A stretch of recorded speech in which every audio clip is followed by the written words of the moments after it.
Episode 215 Orlando के हालचाल। अगर आपने इससे पहले का वीडियो नहीं देखा है तो उसे आप देख सकते हो, उसकी लिंक डिस्क्रिप्शन में है। तो बिना किसी देरी की वीडियो को शुरू करते हैं। और हाँ, ये वीडियो थोड़ी लंबी होगी और वो आप समझ ही गए होंगे कि ये वीडियो लॉन्ग क्यों होगी। तो शुरू करते हैं। तो जैसे कि आपने पिछले एपिसोड में देखा कि हमारा जान तीसरे नंबर की सबसे पावरफुल हेवनली फ्लेम को लेने के लिए वहाँ पर पहुंच जाता है, जहाँ पर ये तीसरे नंबर की सबसे पावरफुल हेवनली फ्लेम आने वाली है। लेकिन यहीं पर पहले बहुत सारे बंदे आते हैं, फिर होल ऑफ सोल के बंदे आ जाते हैं और फिर याओ क्लैन के बंदे आ जाते हैं और फिर इसके बाद हमारी यूनर भी आ जाती है। अब यूनर की यहाँ पर आने के बाद इनकी भी थोड़ी बहुत बातचीत होती है और वहीं याओ क्लैन के बंदे गू क्लैन से खपाते पहले से ही, क्योंकि लिंक क्लैन गायब हो गया था ना अचानक, इसलिए याओ क्लैन के बंदे जो अभी तक हमारे जान से बात कर रहे थे ना, यूनर को देखकर वहां से चले जाते हैं और अब आ गए। अब जैसे यूनर यहाँ पर एक कहती है कि ये सभी के पीछे होल ऑफ सोल का हाथ है, तो यूनर के साथ जो बुड्ढा आया हुआ था ना गुनान हाई, वो भी कहने लगता है कि हाँ मुझे पता है, लेकिन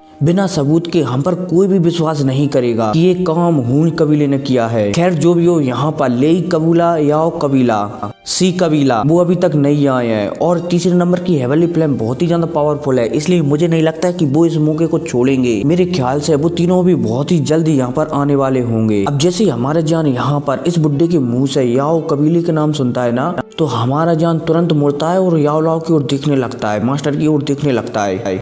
हमारा जान मास्टर की आंखों में देख सकता था कि मास्टर की आंखों में एकदम जटिल भावना आ गई है। अब इतने में यहाँ पर गुनान और भी कहने लगता है कि अब हम आगे कुछ भी नहीं कर सकते, सिर्फ हम अब इंतजार कर सकते हैं कि ये हेवनली फ्लेम कब अपना बैरियर तोड़ेगी और उस समय हम इस हॉल के अंदर जाएंगे और उसको लेने की कोशिश करेंगे। अब भाई साहब इस बुड्ढे की है कहती कि समय बीतता जाता है और यहाँ का लगातार तापमान बढ़ता जाता है और तो और यहाँ की रोशनी भी बढ़ती जाती है और तो और तापमान के बढ़ने के कारण जो जमीन थी ना वो रेत थी, मतलब कि सबसे पहले जंगल था, तो तापमान के कारण वो जंगल राख में बदल जाता है और रेत ही रेत बचती है। अब रेत है ना वो भी पिघलने लगती है और एकदम भट्टी जैसी तप जाती है और मतलब कि लाल हो जाती है रेत एकदम आग के मारे। ठीक है, अब समय थोड़ा और गुजरता है और जो रेत थी ना ये एकदम मैग्मा में बदल जाती है, बोला जाए तो ज्वालामुखी जैसे लावे में बदल जाती है। अब आधा घंटा और गुजरता है और यहाँ पर बहुत सारे लोग आने लगते हैं, लेकिन यहाँ पर जितने भी बंदे आ रहे होते हैं ना वो इस जगह से 1000 फुट की दूरी पर,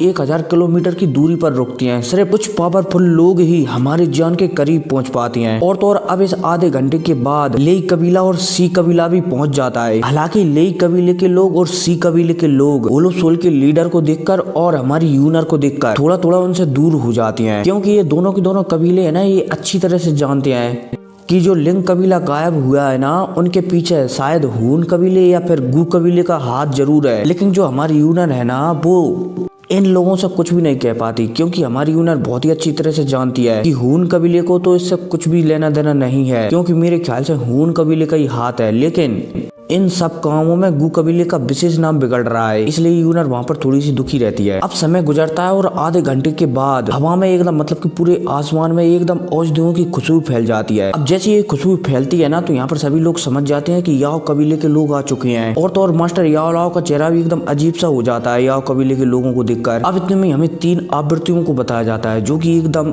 सभी के सामने आ जाती हैं और तो और इन तीनों आवृत्तियों में से एक पुरुष, एक महिला और एक बुड्ढा होता है। अब इतने में हमें इस आदमी को बताया जाता है जो कि याओ कबीले से आया हुआ था। हमें बताया जाता है कि इसका सुंदर चेहरा है और तो और इसके होंठ है ना वो पतले हैं, लेकिन इसके होंठ एकदम कठोर लग रहे हैं। अब इतने में हमें इस महिला को भी बताया जाता है जिसके नीले कलर के लंबे बाल हैं और तो और उसका चेहरा एकदम सुंदर लग रहा है, जैसे मानो चेहरे से कोई नूर टपक रहा हो। अब हमें इस बुड्ढे को भी बताया जाता है जो कि ये एल्पनिक का कोट पहना हुआ था, बोला जाए तो जैसे डॉक्टर कोट पहनते हैं ना ऐसा ही कोट पहना हुआ था और तो और ये अपने दोनों हाथों को कोट की जेबों के अंदर रखा हुआ था और तो और इस बुड्ढे की आंखें एकदम कठोर लग रही होती हैं। अब जैसे ये तीनों के तीनों याओ कबीले के मेंबर यहाँ पर आते हैं ना, तो जो हमारी यूनर थी ना वो हमारे जान के पास खिसकती है और वहाँ पर हमारे जान के कानों में कहने लगती है कि तुम्हें जो युवक दिख रहा है ना इसका नाम याओ टियान है। इसे याओ कबीले में सबसे उच्च क्वालिटी का एल्पिनिस्ट माना जा सकता है आज की युवा पीढ़ी में। इसकी आध्यात्मिक शक्तियाँ पहले ही स्वर्गीय लेवल के सबसे हाई लेवल पर पहुंच चुकी हैं और तो और मैंने सुना है कि इसने एक बार रैंक 9 की गोली भी खा ली थी और तो और इसकी जो पावर है ना वो भी डाउ शेंग के 1 स्टार के मीडियम लेवल पर है और तो और मैंने इसके बारे में ये भी सुना है कि इस बंदे ने एक बार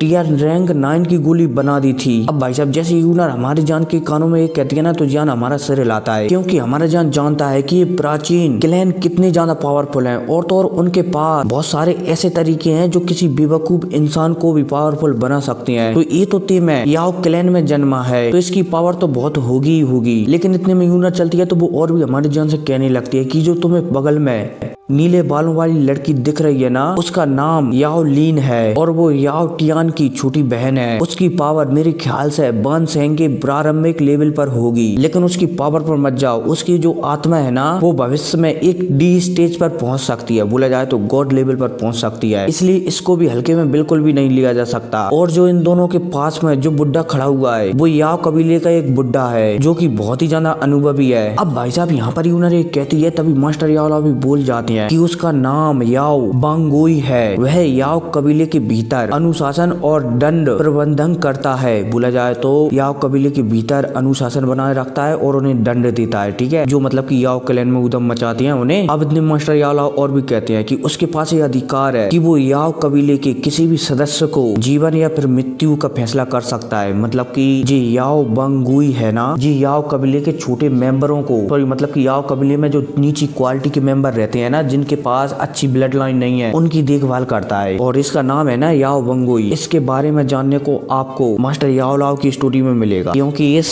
हमें गाली नहीं देता यार, लेकिन इस जो है ना जी याओ बंगोई इसकी वजह से ही भाई हमारे मास्टर याओ लाओ याओ क्लैन से बाहर निकले थे, बोला जाए तो इसकी एक गलत फहमी के कारण, ठीक है, या फिर कहा जाए तो जानबूझकर इसने क्लैन को गलत बता दिया था, मतलब कि क्लैन के लीडर को, जिससे मास्टर याओ लाओ को बाहर निकाल दिया गया था याओ क्लैन से, ठीक है। उम्मीद है समझ गए होंगे। अब मास्टर याओ लाओ ये कहते हैं ना तो हमारे जान की नजर तुरंत मास्टर याओ लाओ पर पड़ती है। हमारे जान देखता है कि मास्टर याओ लाओ कांप रहे हैं और भाई साहब जैसे ही हमारा जान मास्टर याओ लाओ को कांपते हुए देखता है ना तो वो तुरंत मास्टर याओ लाओ का हाथ पकड़ लेता है और उनकी भावनाओं को कंट्रोल करने लगता है। और भाई मास्टर याओ लाओ भी समझ जाते हैं, इसलिए वो भी कह देते हैं कि जान मैं ठीक हूँ, जान मैं ठीक हूँ, कोई बात नहीं। और भाई साहब मास्टर याओ लाओ की ऐसी बातें सुनकर हमारा जान भी समझ जाता है कि जो याओ बागुई है ना, मतलब कि ये याओ कबीले का बुड्ढा, इसके बीच और हमारे मास्टर याओ लाओ के बीच कुछ ना कुछ तो है। इसलिए अब हमारा जान चलता है तो मास्टर याओ लाओ से पूछने लगता है कि मास्टर क्या है आखिर आप दोनों के बीच। और भाई साहब जैसे ही मास्टर याओ लाओ जान की बात सुनते हैं ना तो वो एक पल के लिए शांत रहते हैं और फिर एकदम अपनी रुआसी, बोला जाए तो अपनी कर्कश आवाज में से कहते हैं कि इस व्यक्ति के एक शब्द के कारण, बोला जाए तो एक गलत फहमी के कारण मुझे याओ क्लैन से बाहर निकाल दिया गया था। और भाई साहब जैसे हमारा जान यहाँ पर मास्टर याओ लाओ की बातें सुनता है ना तो हमारा जान सिर हिलाता है। इसके बाद हमारा जान चलता है तो मास्टर याओ लाओ का हाथ जोर से पकड़ लेता है और मुस्कुराते हुए कहने लगता है कि मास्टर आपका शिष्य आपसे वादा करता है कि उस गलत फहमी के कारण ये आपका शिष्य इस कमीने की जान ले लेगा, मतलब कि इस व्यक्ति की जान ले लेगा। अब जैसे हमारा जान यहाँ पर एक कहता है ना तो यहाँ पर यूनर चलती है तो वो भी हमारे जान से कहने लगती है कि जान ये याओ कबीले का बुड्ढा है ना ये कोई साधारण व्यक्ति नहीं है,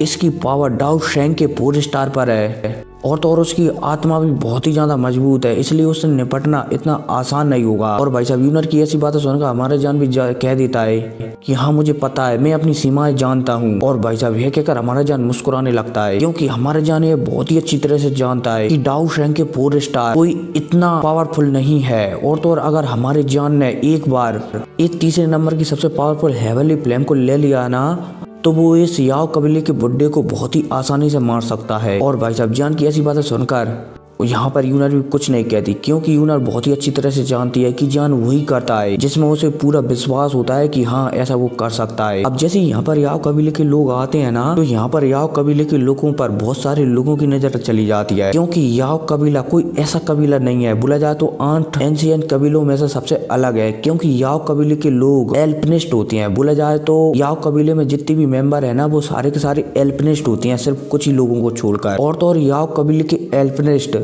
इस दुनिया के, बोला जाए तो इस डाउ की वर्ल्ड के सबसे पावरफुल एल्पिनिस्ट होते हैं। ना ही याओ कबीले के एल्पिनिस्टों से पिल टावर की बराबरी की जा सकती है और ना ही इस सेंटर फ्लेम में किसी भी व्यक्ति की बराबरी की जा सकती है। और तो और अगर याओ कबीले के लोग सेंटर फ्लेम में आ गए ना घूमने के लिए और वहाँ पर अपनी गोलियों का प्रचार करने लगे, और हाँ ये शुद्ध हिंदी में मेरी ओर से समझा रहा हूँ, ठीक है, प्रचार करने लगे तो इससे पिल टावर को भी बहुत ज्यादा नुकसान पहुंच सकता है। हालांकि याओ कबीले का नियम बहुत ही ज्यादा कठोर है, सिर्फ उनकी जो एल्पिनिस्ट शक्तियां है ना, बोला जाए तो एल्पिनिस्ट गोली बनाने के तरीके हैं ना वो सिर्फ याओ कबीले के लोग ही सीख सकते हैं। कोई बाहरी व्यक्ति याओ कबीले की गोली बनाने की विधियों को नहीं सीख सकता। और तो और अगर कोई बाहरी व्यक्ति याओ कबीले के इन सीक्रेट टेक्निकों को सीख जाता है ना गोलियां बनाने की, तो याओ कबीला उसे एकदम खत्म कर देता है। और भाई यही याओ कबीले का नियम है। हालांकि ये याओ कबीले का नियम याओ कबीले को लाभ से ज्यादा घाटा प्रदान कर रहा है पिछले कुछ सालों से, इसलिए याओ कबीला लगातार कमजोर होता जा रहा है। अब इतने में हमें याओ कबीले के इस बुड्ढे को बताया जाता है जो कि अब यहाँ पर आने के बाद चारों ओर देखने लगता है। उसे यहाँ पर हून कबीले के लोग, सी कबीले के लोग, लिंग कबीले के लोग और सेंटर फ्लेम के बहुत ही पावरफुल लोग दिखाई देते हैं। लेकिन इतने में उसकी नजर गु कबीले पर पड़ती है। अब जैसे ही याओ बनसुई गु कबीले को देखता है ना, मतलब कि यूनर को देखता है ना, तो उसे यूनर के थोड़ी दूरी पर ही मास्टर याओ लाओ पर घूम जाती है। अब जैसे ही यहाँ पर याओ कबीले का बुड्ढा मास्टर याओ लाओ को देखता है ना, तो वो एक पल के लिए उसे गौर से देखने लगता है मास्टर याओ लाओ को। अब जैसे ये याओ कबीले का बुड्ढा मास्टर याओ लाओ को देखता है ना, तो यहाँ पर एक पल देखने के बाद एक कहने लगता है कि याओ चैन, मुझे उम्मीद नहीं थी कि तुम भी यहाँ पर आओगे और मुझे पता नहीं था कि तुम किस्मत से डाओ शैंग लेवल पर पहुंच जाओगे। मुझे सच में तुमने हैरान कर दिया डाओ शैंग लेवल पर पहुंचकर। और भाई साहब यह कहकर ये याओ कबीले का बुड्ढा मुस्कुराने लगता है। और तो और इस याओ कबीले के बुड्ढे में बुड्ढे की आंखों में हमारे मास्टर याओ लाओ के लिए अजीब सी नफरत होती है। बोला जाए तो बेइज्जती करने की खुशी होती है इसे मास्टर याओ लाओ की। मास्टर याओ लाओ इसके शब्द सुनते हैं ना, तो ये भी इस बुड्ढे से कहने लगते हैं कि हाँ, मुझ पर हेवंस की बहुत ही अच्छी कृपा रही है जो मैं इतनी बड़ी दुनिया में अपनी इस छोटी सी जिंदगी को अब तक सुरक्षित रख पाया हूँ। हमारे मास्टर याओ लाओ ये कहते हैं ना, तो उसकी आंखें एकदम गंभीर हो जाती हैं। इतने में हमें याओ कबीले के इस बुड्ढे को भी बताया जाता है जो कि मास्टर याओ लाओ की गंभीर आंखों को देखकर एक पल के लिए सोचता है और सोचने के बाद मुस्कुराने लगता है। और भाई साहब ये बुड्ढा है ना, ये यहाँ पर मास्टर याओ लाओ पर इसलिए मुस्कुरा रहा है क्योंकि ये मास्टर याओ लाओ पर तरस खाना चाहता है। बोला जाए तो मास्टर याओ लाओ याओ कबीले में, सॉरी यार पता नहीं कैसे समझाऊं, चलो छोड़ो बातें, बहुत सोचा लेकिन कुछ समझ में नहीं आया, आगे बढ़ते हैं। अब जैसे ये बुड्ढा याओ कबीले का बुड्ढा एक कहता है ना, तो यहाँ पर इस बुड्ढे के साथ जो आदमी आया था ना, वो इस बुड्ढे से कहने लगता है कि ये तो याओ चैन है ना, मतलब कि वही व्यक्ति है ना याओ चैन जिसे हमारे याओ कबीले ने वापस बुलाने का मौका दिया था, मतलब कि वापस आने का मौका दिया था। लेकिन इसने अपने हट को स्वीकार कर लिया, बोला जाए तो स्वीकार कर लिया, और ये याओ कबीले में वापस नहीं आया। बोला जाए तो याओ कबीले से एक निमंत्रण आया था हमारे मास्टर याओ लाओ को कि तुम याओ कबीले में वापस आ जाओ, लेकिन मास्टर याओ लाओ ने उस समय अपनी पूरी पहचान बना ली थी सेंटर फ्लेम में।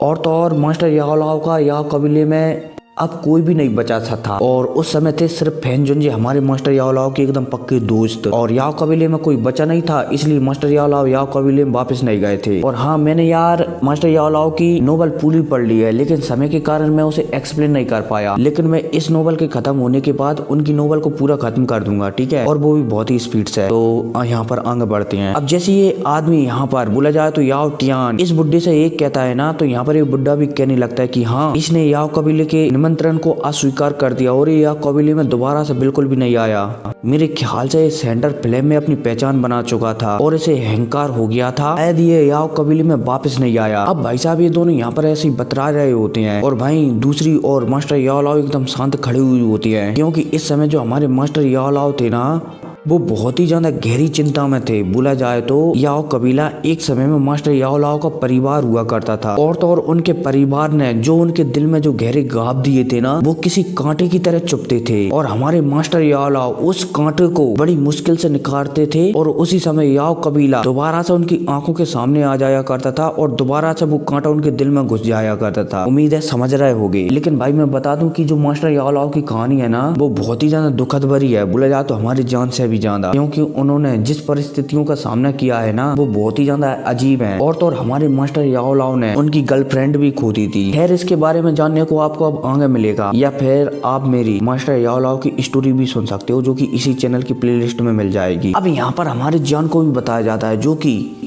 मास्टर याओ लाओ को एकदम शांत खड़ा हुआ देख रहा होता है, और उसके दिल में भी एकदम अजीब अजीब से जज्बात उड़ रहे होते हैं। हमारा जान चलता है तो अपने आप को यहाँ पर ज्यादा काबू नहीं रख पाता, और यहाँ पर कहने लगता है कि आप इतने बड़े क्लैन के एक एल्डर हैं, और आपकी आत्मा सिर्फ उन्नत स्वर्गीय अवस्था पर पहुंची है, ये तो आपके लिए बहुत ही ज्यादा बेकार है। और भाई साहब जैसे यहाँ पर हमारा जान ये कहता है ना, तो जो याओ कबीले का बुड्ढा है ना, वो एकदम चौंक जाता है, और वो तुरंत अपनी नजर घुमाकर मास्टर याओ लाओ के पास में हमारे जान को खड़ा हुआ देखने लगता है, मतलब मतलब कि जान को घूर घूर कर देखने लगता है। और घूरने के बाद जो याओ कबीले से जो आदमी आया हुआ था ना, वो हमारी जान से कहने लगता है कि तुझको क्या लगता है कि क्या तू ये शब्द कहने के लायक है? क्या तू मेरे याओ कबीले की बेइज्जती कर रहा है? और आखिर तू है कौन? और भाई साहब जैसे यहाँ पर हमारा जान याओ कबीले के इस आदमी की बात सुनता है ना, तो हमारे जान भी कहने लगता है कि मेरा नाम जान है और मैं मास्टर याओ चैन का शिष्य हूँ। और भाई साहब जैसे यहाँ पर ये याओ कबीले के लोग ये बात सुनते हैं ना हमारे जान की, तो वो कहने लगते हैं कि जान, वही जान जो पिल टावर का चैंपियन बन चुका है। खैर जो भी हो, पिल टावर एक बेकार संगठन है और पिल टावर जो कॉम्पिटिशन करवाता है ना, वो भी बहुत ही ज्यादा बेकार है। वो सिर्फ बेकार लोगों के लिए होता है। और तो और पिल टावर की तुलना मेरे याओ कबीले से बिल्कुल भी नहीं की जा सकती। खैर जो भी हो, तुम्हारे मास्टर याओ के पास भी इतनी काबिलियत नहीं है कि वो मुझसे इस तरीके से बात कर सके, और तुम्हारी ये मत कि तुम मुझसे इस तरीके से बात कर रहे हो। खैर जो भी हो, अब जब तुमने ये शब्द बोल दिए हैं, मुझे यहाँ पर अपमानित कर दिया है,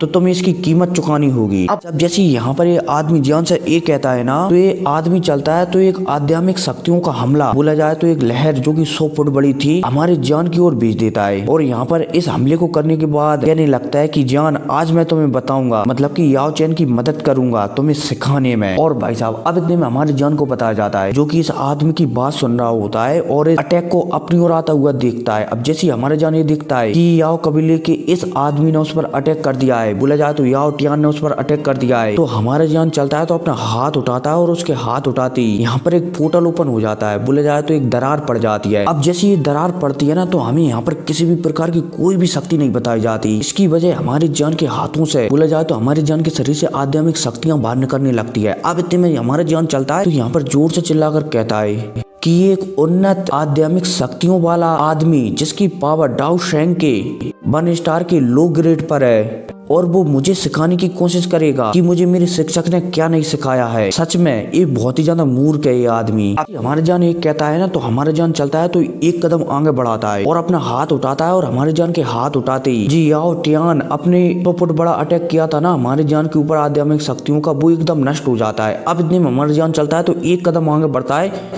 और हवा में एक मुक्का मार देता है। और जैसे हमारे जान यहाँ पर हवा में मुक्का मारता है ना, तो ये मुक्का तेजी से याओ टियान की ओर आगे बढ़ने लगता है। अब जैसे ये मुक्का आगे बढ़ता है ना, तो यहाँ पर 1000 फुट बड़ा आध्यात्मिक शक्तियों का मुक्का दिखाई देने लगता है, जो कि बहुत ही ज्यादा रहस्यमय लग रहा होता है। और तो और जो हमारे जान ने हवा में मुक्का मारा था ना, जो 1000 फुट बड़ा दिख रहा था आध्यात्मिक शक्तियों से बना हुआ, इसके ऊपर अजीब अजीब सी क्रिस्टलों की परत भी चढ़ने लगती है। और जो आध्यात्मिक शक्तियों का मुक्का था ना, एकदम असली मुक्के की तरह लगने लगता है, जो मानो शक्तियों से बनाया गया हो। अब जैसे हमारे जान का मुक्का आगे बढ़ता है ना, तो यहाँ पर चारों तरफ एकदम आध्यात्मिक शक्तियों का दबाव चारों तरफ फैल जाता है। अब जैसे ये दबाव फैलता है ना, तो यहाँ पर जितने भी लोग थे वो समझ जाते हैं कि ये तो उत्तम स्वर्गीय लेवल है। और हाँ, फिलहाल के लिए तुम्हें ये आत्मा लेवलों के बारे में पता नहीं होगा, बोला जाए तो आध्यात्मिक शक्तियों के लेवलों के बारे में पता नहीं होगा। इसके बारे में एक छोटी सी वीडियो बनाऊंगा, ठीक है, जो कि 2-4 दिन में आ जाएगी, तब तुम्हें पता चल जाएगा किसके बाद कौन सा लेवल आता है। अब जैसे यहाँ पर हमारे जान अपनी आध्यात्मिक शक्तियों को चारों तरफ फैलाता है ना, बोला जाए तो अपनी आध्यात्मिक शक्तियों से इस याओ टियान पर हमला करता है, तो यहाँ पर सभी लोग समझ जाते हैं और हमारे जान को आंखें फाड़ फाड़ कर देखने लगते हैं कि इतनी छोटी सी उम्र में उत्तम स्वर्गीय लेवल पर ये लड़का कैसे पहुंच सकता है। बोला जाए तो परफेक्ट हेवनली स्टेज पर ये लड़का कैसे पहुंच सकता है। और भाई साहब हमारी जान की आध्यात्मिक शक्तियों को देखकर और इस मुक्के को देखकर जो याओ कबीले से तीनों के तीनों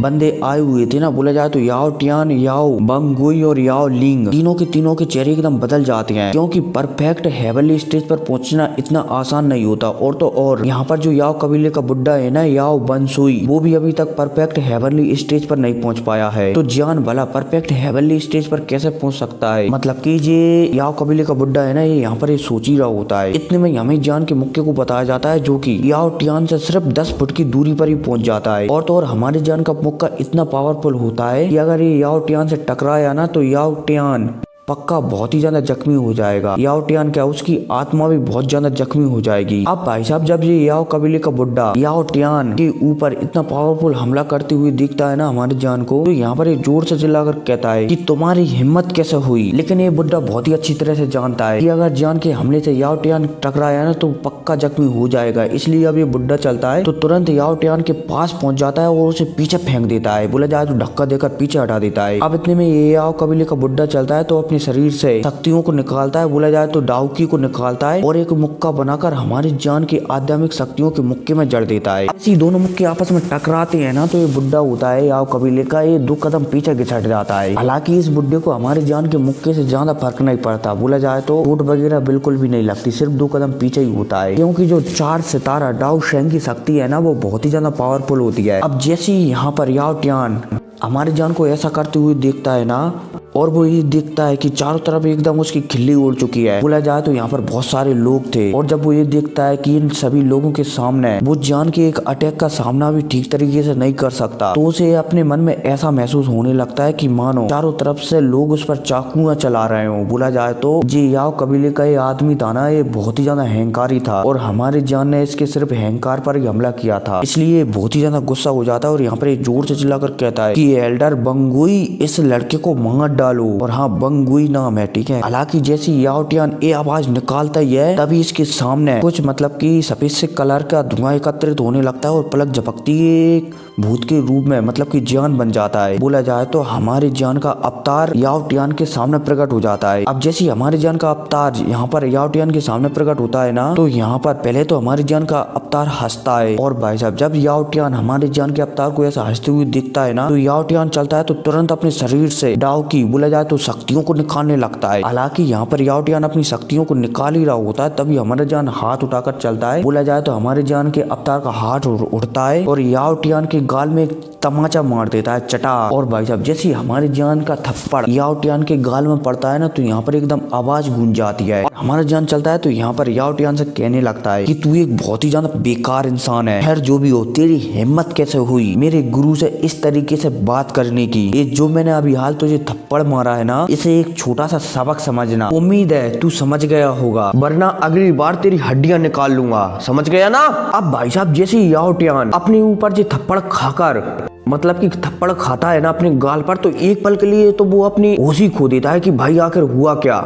लेकिन फिर दूसरे पल ही उसकी आंखें एकदम लाल हो जाती हैं और तो और इस बीच में वो थूकता भी है। बोला जाए तो जैसे अपन पुड़िया वगैरह खाते हैं ना और फिर अपन थूक देते हैं ना, ऐसे ही खुद थूकता है और उसके मुंह से ब्लड निकलता है। और तो और यहाँ पर याव टियान को अभाव होता है कि जो आसपीस लोग थे ना, जैसे उसमें थप्पड़ पड़ा था ना, तो ये आसपीस के सारे लोग एकदम शांत हो गए थे, क्योंकि यहाँ पर याव टियान अच्छी तरह से जानता है कि अगर वो मर जाता तो उसके लिए अच्छा होता है, लेकिन इस जान के बच्चे ने तो उसकी बेइज्जती कर दी है। और भाई साहब जो एंशिएंट क्लैन है ना, उनके लोग मरना मंजूर होते हैं लेकिन भाई बेइज्जती मंजूर नहीं कर सकते वो, ठीक है। तो मैं हमारा जान तो याव टियान की एकदम बहुत ही ज्यादा बेइज्जती कर दिया है। अब इतने में यहाँ पर याव टियान जोर से चिल्लाकर कहता है कि तुम्हारे साहस कैसे हुआ मुझ पर हमला करने का? लगता है कि आज तुम मेरे हाथों से सच में ही मरना चाहते हो। और हाँ, मैं सुबह से रिकॉर्ड कर रहा हूँ ये, ठीक है। वो मैंने रात को करी थी लगभग 2-2:30 बजे और ये सुबह हो रही है, इसलिए आवाज में थोड़ा डिफरेंस हो सकता है। अब भाई साहब जैसे याव टियान ये कहता है ना, तो अपने शरीर से भूरे कलर की रोशनी निकालता है। अब जैसे ये भूरे कलर की रोशनी निकलती है ना, तो ये याव टियान के सिर के ऊपर इकट्ठा होने लगती है और पलक झपकती यहाँ पर एक आग का कछुआ बन जाता है। अब इतने में एक कछुआ चलता है तो अपना मुंह खोलता है और जैसे ये मुंह खोलता है ना, तो हम देख सकते हैं कि कछुए का मुंह होता है ना, मतलब कि ये कछुए का मुंह है ना, इसमें बड़े बड़े नुकीले दांत हैं जो कि किसी तलवार जैसे लग रहे हैं। अब जैसे आसपास के लोग यहाँ पर इस कछुए को बनते हुए देखते हैं तो यहाँ पर चिल्लाने लगते हैं कि ये तो 13वें नंबर की हेवनली फ्लेम है, टर्टल स्पिरिचुअल अर्थ फ्लेम, हिंदी में बोला जाए तो कछुआ आध्यात्मिक पृथ्वी ज्वाला। अब भाई साहब जैसे हमारा जान यहाँ पर इस 13वें नंबर वाली फ्लेम को दिखता है ना, तो हमारे जान के चेहरे पर भी थोड़ा आश्चर्य आ जाता है और यहाँ पर वो याव टियान से कहने लगता है कि मुझे उम्मीद नहीं थी कि तुम्हारे पास इस 13वें नंबर की फ्लेम होगी। वास्तव में तुम याव कबीले के सदस्य होने के काबिल हो। अब भाई साहब ये हमारा जान ये कहता ही है, तभी यहाँ पर याव टियान चलता है तो यहाँ पर जोर से चिल्लाकर कहता है कि जान आज तुम जलकर ही मरोगे। और भाई साहब यह कहकर जी याव टियान के ऊपर एक कछुआ टाइप का कुछ बना था ना, वो अपनी पूंछ जोर से हिलाता है और जान की मुंडी पर वार कर देता है। और तो और जे पूंछ थी ना इस कछुए की, इसकी पूंछ पर बड़े बड़े नुकीले कांटे भी लगे हुए थे जो जिसमें लगातार आग जल रही थी। अब जैसे हमारा जान इस पूंछ को अपने सिर के ऊपर आता हुआ देखता है ना, तो जान पहले तो हंसता है और फिर हंसने के बाद यहाँ पर 10,000 फुट बड़े अग्नि ड्रैगन में बदल जाता है। अब इतने में हमारे जान का अग्नि ड्रैगन चलता है मतलब कि हमारा जान चलता है तो अपनी पूंछ को घुमाता है। अब जैसे ही पूंछ से पूंछ आपस में टकराती है ना, तो जो हमारे जान की हेवनली फ्लेम थी उसकी वजह से वो 13 नंबर की हेवनली फ्लेम थी ना, वो डर कर दोबारा से याओ टियान के शरीर में घुस जाती है। और भाई साहब जैसे याओ टियान ये देखता है ना कि उसकी फ्लेम डर कर उसके शरीर में घुस गई है, तो याओ टियान का चेहरा एकदम पीला पड़ जाता है और तो और उसके मुंह से ब्लड की उल्टियां भी होने लगती है। क्योंकि भले ही याओ टियान के पास 13 नंबर की फ्लेम हो, लेकिन जो दूसरी और हमारी जान के पास जो फ्लेम है ना, वो 5 प्रकार की हेवनली फ्लेम से बनकर बनी है। और तो और अगर 5 प्रकार की हेवनली फ्लेम को मिलाया जाए तो उसकी पावर करीब करीब रैंक 6 की हेवनली फ्लेम से की जा सकती है। और तो और जियान की आध्यात्मिक शक्तियां भी याओ टियान से बहुत ही ज्यादा हैं। इसलिए जियान की इस हेवनली फ्लेम को हराना 6वें नंबर की हेवनली फ्लेम कहीं भी बस की नहीं है, ठीक है। अब इतने में हमें इस याओ कबीले के बुड्ढे को बताया जाता है, जो कि दोबारा से अपने होश में आता है और यहाँ पर जोर से चिल्लाकर कहता है, मतलब कि एक गाली देता है और फिर जोर से चिल्लाकर कहता है कि तेरी हिम्मत कैसे हुई। और भाई साहब यह कहती है, अब ये याओ कबीले का बुड्ढा चलता है तो एक पल में ही गायब होकर हमारे जान के अवतार के सामने प्रकट हो जाता है। अब इतने में ये याओ कबीले का बुड्ढा चलता है तो अपना हाथ उठाता है और हमारे जान के अवतार पर हमला कर देता है। और भाई हमारा जान जब इस बुड्ढे को अपने अवतार पर हमला करते हुए देखता है ना, तो हमारा जान समझता है, इसलिए तुरंत हमारे जान का अवतार वहां पर किसी गुब्बारे की तरह फूट जाता है, बड़ाम। और धुआं था ना जिस अवतार से निकला था वो दोबारा से हमारे जान के शरीर में समा जाता है। अब जैसे ये याओ कबीले का बुड्ढा ये दिखता है कि उसका निशाना एकदम खाली चला गया, उसका बार खाली चला गया है, तो यहाँ पर एक जोर से चिल्लाकर कहता है हमारे जान की ओर देखकर कि जान तुम सच में आज मौत की तलाश में हो। और भाई साहब यह कहकर अब ये दोबारा से बुड्ढा चलता है तो एक और मुक्का हमारे जान के ऊपर मार देता है और जो मुक्का तेजी से हमारे जान की ओर आगे बढ़ने लगता है। अब जैसे ही यहाँ पर जिया इस मुक्के को आते हुए जान की ओर दिखती है ना, तो जिया चलती है तो तुरंत हमारे जान के सामने आ जाती है और यहाँ पर जोर से चिल्लाकर कहती है कि बूढ़े भूत तुम क्या बकवास कर रहे हो, तुझे लगता है कि तू ही यहाँ पर सबसे ज्यादा मजबूत है, सबसे ज्यादा पावरफुल है। और भाई साहब यह कहती है, अब जिया चलती है तो ड्रैगन में परिवर्तित होकर इसी याओ कबीले के बुड्ढे के मुक्के से टकरा जाती है। अब जैसे ही डाउ शेंग के 4 स्टार वालों का दोनों का अटैक आपस में एक दूसरे से टकराता है ना, तो यहाँ पर एक बहुत ही तगड़ा धमाका होता है, बड़ाम। और 1000 फुट दूरी पर ये शक्तियां चली जाती हैं, बोले जाए तो 1000 फुट दूरी तक ये शक्तियां फैल जाती हैं। और तो और आसमान 1000 फुट दूरी तक काला भी हो जाता है। अब इतने में हमें याओ कबीले के इस बुड्ढे को बताया जाता है जो कि उड़ता हुआ पीछे चला जाता है। अब जैसे ये 1 दर्जन कदम पीछे जाने के बाद अपने शरीर को स्थित करता है ना, तो ये हमारी जिया की ओर देखने लगता है। और भाई साहब जैसे ये जिया को देखता है ना, तो यहाँ पर ये जिया को एक ही बार में पहचान जाता है कि प्राचीन शून्य ड्रैगन। और यहीं दूसरी साइड हमारी जिया थी ना, वो सिर्फ 2 से 3 कदम ही पीछे हटी थी। और तो और कभी भी हमारी जिया आमने सामने की लड़ाई में बिल्कुल भी पीछे नहीं हटती थी, और खासकर तब जब सामने वाला बंदा भी उसी लेवल पर हो जिस लेवल पर जिया हो। क्योंकि जो प्राचीन शून्य ड्रैगन मतलब कि ड्रैगन जनजाति का जो शरीर होता है ना, वो बहुत ही ज्यादा मजबूत होता है। इसलिए जब आमने सामने टक्कर की बात आती है ना, तो भाई ड्रैगन जनजाति से कोई भी नहीं जीत सकता। अब इतनी में जिया चलती है तो यहाँ पर इस बुड्ढे को बुरा भला कहने लगती है कि ये एक बुढ़ा जो अपने आप को 30 मार खान समझता है, क्या तुझे सच में लगता है कि तू यहाँ पर पावरफुल है। अब जैसे ये याओ कबीले का एक बुड्ढा जहाँ पर जिया की बात सुनता है ना, तो वो और भी ज्यादा गुस्सा हो जाता है और ये बुड्ढा जोर जोर से पागलों की तरह चिल्लाने वाला होता है। तभी याओ टियान की छोटी बहन याओ लिंग थी ना, वो उस बुड्ढे के पास आ जाती है और कहने लगती है कि शांत हो जाएं एल्डर, मतलब कि पीछे ले जाती है कि शांत हो जाएं एल्डर, ज्यादा बंदरों की तरह उछल कूद ना करें। इतने में भाई साहब यूनर चलती है तो यहाँ पर सामने आ जाती है और कहने लगती है कि ये लड़ाई सिर्फ युवा लोगों के बीच की लड़ाई है, इसलिए एल्डर आपकी हैसियत को देखते हुए आपको इस लड़ाई में शामिल नहीं होना चाहिए, वरना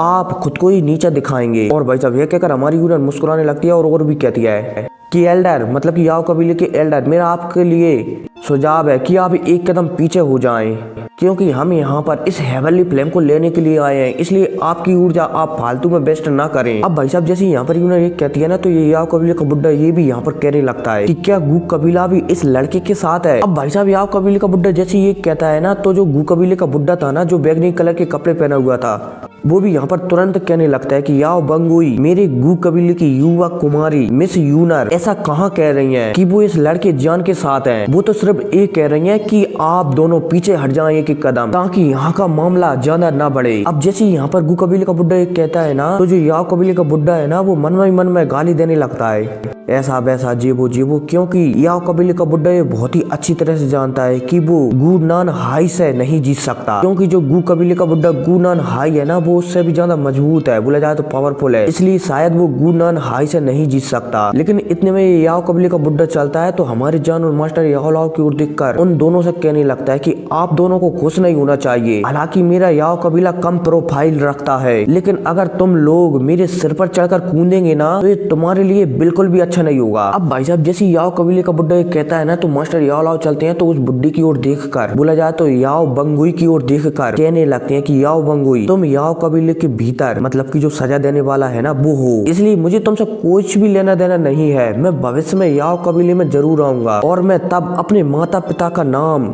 याओ कबीले की सबसे बेहतर जगह, बोला जाए तो पट्टिका पर लिखूंगा और वो भी तुम्हारे सामने। इसके अलावा मुझे याओ कबीले से कुछ भी लेना देना नहीं है, मैं याओ कबीले को कब का भूल चुका हूँ। अब जैसे मास्टर याओ लाओ यहाँ पर एक कहते हैं ना तो यहाँ पर जो बुड्ढा था ना याओ कबीले का वो भी मास्टर याओ लाओ से कहने लगता है कि याओ लाओ सॉरी मतलब कि याओ चैन कबीले की पट्टिकाएं कोई ऐसा स्थान नहीं है जहाँ पर कोई भी व्यक्ति जो कि सिर्फ लो ग्रेड की पिल बनाना जानता है वो अपने माता पिता का नाम उस पर लिख सके। तुम्हारी काबिलियत ही नहीं है कि तुम याओ कबीले की पट्टिकाओं के ऊपर अपने माता पिता का नाम लिख सको। अब भाई साहब जैसे यहाँ पर ये याओ कबीले का बुड्ढा एक कहता है ना तो हमारा जान के एकदम पूरी तरह से हाव भाव बदल जाते हैं और तो और हमारे जान इस बुड्ढे को एकदम घूर घूर कर देखने लगता है कि तू साले कहना क्या चाहता है। और तो और हमारी जान की आंखों में और आवाज में एकदम हत्या के भाव झलक रहे होते हैं, क्योंकि जो हमारा जान है ना वो याओ लाओ को एक पिता की तरह मानता है। और अगर कोई भी ऐसे शब्द जो मास्टर याओ लाओ को परेशान कर रहे हैं ना तो समझ लो कि वो हमारे जान को भी परेशान कर रहे हैं। इसलिए जब ये बुड्ढा यहाँ पर मास्टर याओ लाओ के लिए ऐसे शब्दों का प्रयोग करता है कि याओ लाओ तू इस काबिल ही नहीं है, तो हमारा जान यहाँ पर याओ बंगुई पर बहुत ही ज्यादा गुस्सा हो जाता है। अब जैसे हमारी जान की आंखों में एकदम किसी को मारने की इच्छा झलकती है ना तो बगल में जो जिया थी ना उसकी आंखों में भी एकदम याओ बंगुई को मारने की इच्छा झलकने लगती है। और भाई साहब वहीं याओ बंगुई भी समझ जाता है कि अगर अब मैंने याओ चैन को एक शब्द भी कहा ना तो शायद जो जान यहाँ पर दिख रहा है उसके सामने वो उसे छोड़ेगा नहीं। हालांकि वो जान से डील कर लेगा, लेकिन जो जान के पास जो लड़की खड़ी हुई है ना मतलब कि जिया को दिख रहा है वो तो भाई उसे छोड़ेगी भी नहीं। और फिर क्या इसी गर्मा गर्मी माहौल के साथ एपिसोड खत्म हो जाता है। और है टारगेट है वही 1000 कमेंट का और 3000 लाइक का। ठीक है जल्दी से कर दो, अगली वीडियो लॉन्ग आ जाएगी। तो मिलते हैं अगली वीडियो में, टेक केयर।